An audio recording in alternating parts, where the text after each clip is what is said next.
Believe me or not, one of the reasons you're settling for less might not be the opportunity, it might be how much you think you're worth. So, okay, think about this. If you are a business owner and you know your service is worth like $600, then your client offers you $250. So, sino ang boss dito?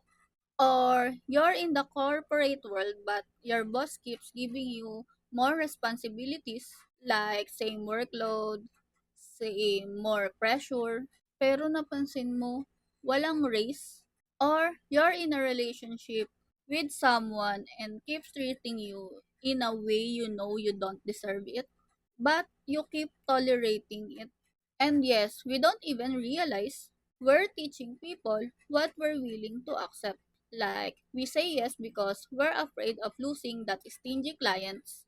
We stay because we're afraid of losing that job. We tolerate the behavior because we're afraid of losing that shitty person. And let's be real, sometimes less feels safer than having nothing, right? And this is where self-awareness becomes so important, especially if you're a single mom, dad, or breadwinner in the family. Because yes, you can control how people value you. You can control whether a client pays what you want. You can control whether your boss recognizes your work. And you definitely can control how another person chooses to treat you. But the good news is you always can control how you respond. Like, yes, you can negotiate to that client and you can always say no to the responsibilities who isn't yours. And you can always walk away to that situation you don't like. And especially, you can look for another opportunity because you knew your worth. So, before you say yes, practice ask yourself, am I choosing this because it's actually good for me?